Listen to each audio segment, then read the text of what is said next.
Okay, guys, this is it. This is actually the last lesson that we're going to be doing in class. So the last lesson is called Euler's method. It looks like Euler, but it's pronounced Euler. What this is an estimation technique. Okay, so basically the idea is we're going to be given a derivative, actually a differential equation, and we're going to use that derivative to evaluate points on the actual original function. Okay, so in order to use Euler's method, you have to have a differential equation that just means a derivative. You have to have an initial value that's kind of like your starting point, and you have to be given a step size, and a step size will be explained here shortly. So let me show you real quick two different ways, two different differential equations and how you can evaluate and approximate them in different manners. Okay, so for example A, the differential equation is just in terms of x. So given that we have an initial condition and that it's just in terms of x, we can evaluate the function by doing an antiderivative. So what we would do is we would do the antiderivative of x squared minus 3, and we would say that that is equal to 1/3 x to the third minus 3x plus c, and that would be like f of x or y. Then we would use the initial condition, plugging 0 in for x and 3 in for y, and finding the value of c. All of this work right now, the goal is to identify the original function. So with all that work, I can now say that the original function was 1/3 x to the third minus 3x plus 3, because that's the value of c. Then to find the value for y of 2, that means I'm going to take this equation that I just found, and I'm going to plug 2 in everywhere that I see an x, and I'm going to evaluate, and I would get an answer of negative 1/3. Okay, so this right here is your solution. Now, again, I was able to use things I already know for this particular question because the differential was in terms of x and I had an initial condition. Okay, look at the difference for example B. Example B, you have a differential equation, but it's in terms of x and y. So we have to approach this differently, okay? We would actually call this a non-separable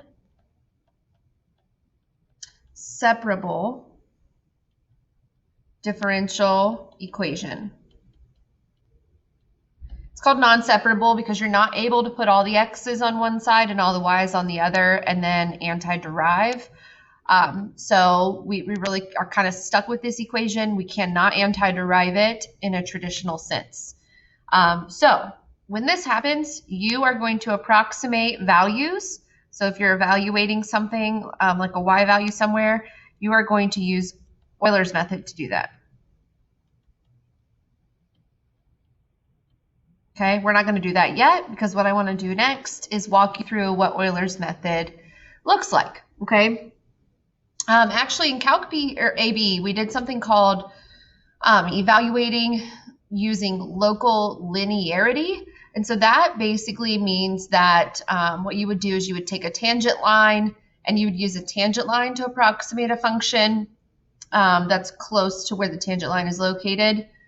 Euler's method is kind of like that. Okay, so what you're going to be doing with Euler's method is you will have this derivative. Okay, this is your derivative here, or sorry, the original function here, but you don't know what the equation is of that original function. So you'll be using tangent lines to evaluate y values, to estimate y values. Okay, so let me zoom in real quick and show you. This green line, this would be estimations that were found using Euler's method. And you'll notice that these estimated y values are pretty darn close to the actual curve itself, okay?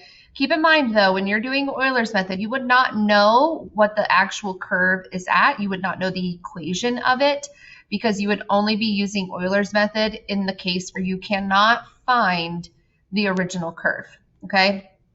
So the idea is you're going to use tangent lines. So you're going to take a tangent line and you're going to say, all right, my tangent line is like right here. I could use that to get a pretty good estimation of the solution curve. Okay, now that being said, the farther you go out from the point of tangency, the greater the distance, the greater the error is, I guess, between where the actual curve is and where the tangent line is. So we can't just use the tangent line all the way out if we're trying to estimate something that's really far away from the point of tangency. So with Euler's method, what you do is you go baby steps. So you would take your tangent line and you would estimate to a certain point, and then you would recompute the tangent line at this location and estimate it out to a certain point, recompute again, estimate it out to a certain point, and you're going to continue in that manner. So you're going to be doing like a baby steps, taking in baby steps to find the exact value that you want, okay? All right, so the complicated part comes now because the equation itself looks pretty darn messy and confusing, okay? So let me try to break this down for you first, and then we'll try an example. Okay, so in this equation, what you're going to be doing is you're going to be analyzing at different tangent values, okay? So first thing I want to point out to you is that y sub n means what is the current y value. That's like what you're trying to find. Okay? Y sub n minus 1, that would represent the previous y value. Okay? H is your step size. So that's like how far out you're going to go before you reevaluate. That's usually something that is given in Euler's method problems. And then all of this stuff right here, this represents the slope. We'll call it dy dx. This represents the slope at the point you're currently I'm going to write it a different way. This represents the slope at the previous point, location, whatever you'd like to call it. Okay. One other quick little proof kind of thing. I want to explain to you why this equation algebraically makes sense. So let me write it a little bit differently. I'll go ahead and keep y sub n and y sub n minus 1. So that just means my y value I'm currently at and my y value that I was previously at. But instead of h, what I'm going to call that instead is I'm going to call it dx. Because remember, dx just means a change in the x direction. And the step size is what tells you how far to go over before you reevaluate what your tangent line is doing at that location. So h is is just a variant in the x value. So dx would be an appropriate name for that. Since all of this right here represents the slope at some point, we could also call that dy dx. And if you think algebraically for a moment, dy dx times dx would just give you dy. And so you end up with an equation that means this, okay? And what this means is that if you're looking for a y value, what this theory says is you can take the previous y value and add the change, meaning kind of like the slope, and that would give you where your current y value is located. Okay, so that kind of makes sense logically, and hopefully that helps you a little bit with understanding where this complicated function comes from. All right, let's get to it. So example 1, we have a differential equation. The very first thing that you want to do is you want to solve that equation for dy dx. So we're just going to subtract the 2x, and it does not matter the order, just get the dy dx on one side. You have an initial condition, basically meaning that you're starting at the point 1, 2. What is the value of y of 4? This means when x is 4, what is y? Okay, so here's how the process is going to go. Oh, also, I forgot to type this in. The step size is equal to 1. Okay, so here's how this is going to work. We're going to start with, we're starting at the point 1, 2. Okay, and what we're going to do is we're going to analyze the slope at this location and use that to approximate what the y value would be 1 unit away from where I'm currently at, because the step size is 1. Okay, so I'm going to try to follow the formula so that you have more of like a system in place. And then what I'll do after we do a few examples is I'll show you how you could maybe condense this work a little bit.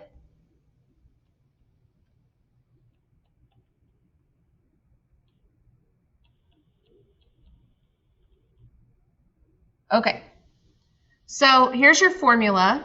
To adapt your formula to the problem that we are looking at right now, we're going to start with this right side here. So this is saying, what is the y value at the starting point? The y value at the starting point would be the y value when x is equal to 1. I'm just going to write it like that for now. H is equal to the step size. I told you the step size is 1, so put 1 here. And then this here is the derivative evaluated at the current point. So the current value of x is 1 and the current value of y is 2. So to find the derivative at this starting location, you're going to plug 1 and 2 into your derivative equation. Okay, so 1 is the, well, let's see, 2 is the y value and 1 is the x value. So I'm just going to write it like that without simplifying it. What does all this equal? All of this will equal the y value 1 step away from where you currently are. So if I'm currently at x equals 1, this is going to give me an estimation for what the y value is when x is 2. All right, so you're going to go through and you're going to simplify all of this stuff and get an answer. So y of 1 means what's the y value when x is 1? Well, remember that was given. That's 2. And we can evaluate here in the parentheses. That would be 3 minus 2. It looks like 1. And so we are getting that the y value when x is 2 is equal to 3. So this, just to interpret real quick, this means that there would be an ordered pair or a point on the curve at approximately 2, 3. Now, remember, this is an estimation technique. This is not exact. So we actually don't know if there would be a point right at 2, 3, but it's going to be pretty darn close to that. Okay, so there's a point at 2, 3. Now, the question actually asked us to find what is the y value when x is 4. So we have not answered that question yet because we have only found the y value when x is equal to 2. So we have to basically repeat the process that we have just done a couple more times. So let's go to the next step. So the next step is we're going to apply the formula again, but our new location, our new starting point is 2, 3. Okay, so to fill in the formula, you start with what is the y value at the point you're currently located at, which is when x is 2. H is the step size. And then remember in the parentheses, that's where you take your derivative and you plug in the x and the y of the point you are currently at, which is at 2, 3 now. So you're going to plug in 3 for y, and then 2 is the x value. So it's going to look like this. And that is going to give me the y value 1 step away from where I'm currently at. I'm currently at x equals 2. So this will give me the y value at 3.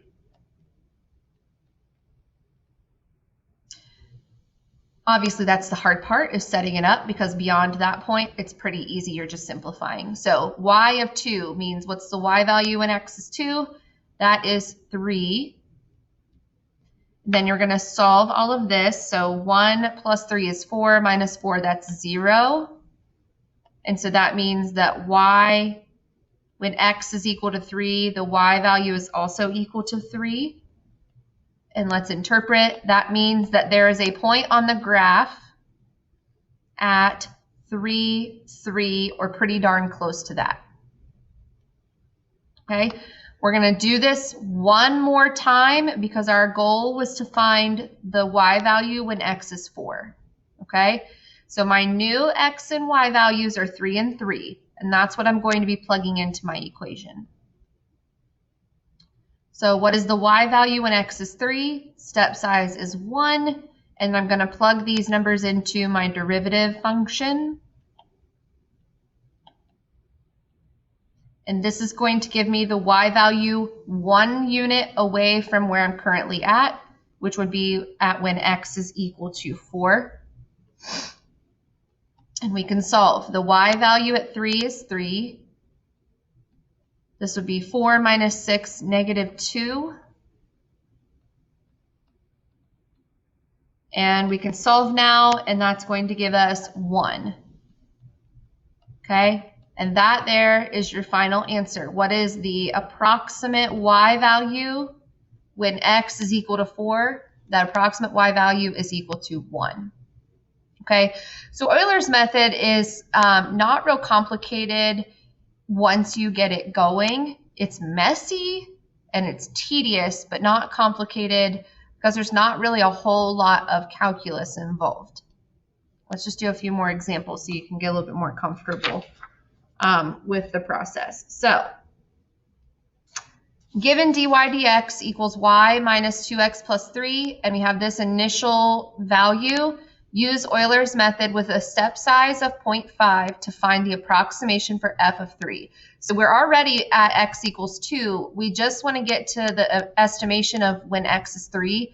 So we're not that far away, but we're using a step size of 0.5. So it's going to take us 2 steps to get from 2 to 3 if we're only going half a unit at a time. So let me write my formula one more time. So I like to have it right in front of me. So y sub n minus 1 plus step size times, maybe I'll call it dy dx. The f notation is kind of funky. Dy dx at the current, or sorry, previous point. Okay, let's get moving. So starting with the point 2, 5. Okay, so this, remember, is what value are you currently at? I am currently at y of 2, which is the y value at x equals 2. The step size is 0.5. And then the derivative is this function here, so I'm going to plug 2 and 5 into this derivative equation. So y is 5, 2 is x plus 3. What is this going to give me? This is going to give me the y value 0.5 units away from the current y value, which is going to just take us from when x is 2 to x is 2.5. Okay, the rest of this is pretty much calculator work. So y of 2.5, what is y of 2? That was 5, 0.5, and then I need to compute over here. 5 minus 4 would be 1 plus 3. I believe this would be 4. Okay, and then finish the work. 5 plus 2 would make that 7. Okay, I need to do this one more time so that I'm getting the approximate value of y when x is equal to 3. So one more time. Remember your current point The current location of where you're at along your curve is you're at 2.5, 7. So you're going to be using that to evaluate the tangent line at 3. Okay, so I'm going to take 2.5 and 7, and I'm going to plug those into the derivative.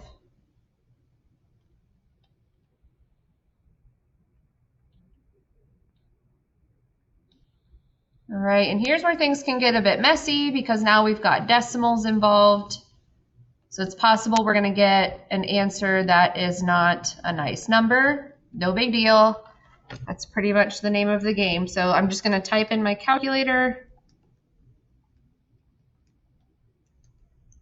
Okay, all this stuff in the parentheses looks like it's just giving me 5. And then 0.5 times 5 is 2.5, plus 7 makes this 9.5. And you are done because that was what you were trying to find here, was the y value when x is 3. It is 9.5.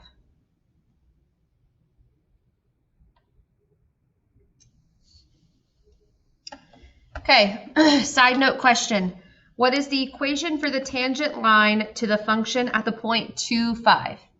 Okay, use this tangent line to approximate f of 3. So what we're doing is we're going to compare. So over here we did Euler's method and we evaluated in baby steps. So I went 0.5 units away, re-evaluated the tangent line, and then went a little bit further. This question is asking us to not take baby steps, to just use the tangent line at the point 2,5 to estimate what's going on at the point 3. So let's start with the slope that we are given. So the slope function that we were given was y minus 2x plus 3. I need a tangent line at the point 2,5, so I will be plugging in the point 2,5 to the derivative function. And that is going to give us a slope of 4. Okay. Step 2, write your equation of your tangent line. So this is point slope form. Okay, maybe we'll go ahead and solve that for y. So that would be -8 plus 5 would be -3. I think 4x minus 3 should do it. And then the last step is to evaluate what's going on when x is 3. So that just means that you're going to take your equation, you're going to plug 3 into it for x, and you would get 9. Okay, so you can call this f of 3, you can call it y of 3, call it whatever you want. But that's the y value when x is 3. If you compare to your answer from before, we got a little bit more of a specific solution with Euler's method. 9.5 is actually more accurate answer because you're taking baby steps to get to the answer rather than going straight from point A to point B.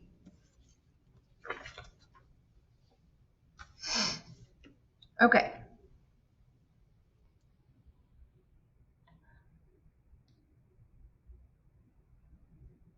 All right, so basically this last example here is just a repeat of what you have already seen in the first two examples. It says use Euler's method with step size 0.1 to construct a table of approximate values for the solution to the initial value problem. This is just taking your work and organizing it into a table format. And I've seen lots of different ways to do this. It's totally up to you whether you want to use a table or not, or if you want to just kind of write it out like I've been doing. But I'm gonna pull a table example over for you, and I'm gonna post it in the PDF of the notes. So you could try this problem on your own, and then maybe look at that table example to see if you like the way that organizes the information. If that's something that you like, go ahead and use the table method from now on. If you think that's a little bit overkill, you're welcome to just go back and kind of, do your work like this.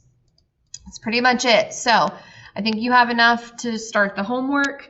Like I said, just try to do the homework and Any questions that you run into or any issues you run into, we can discuss those in class on Monday.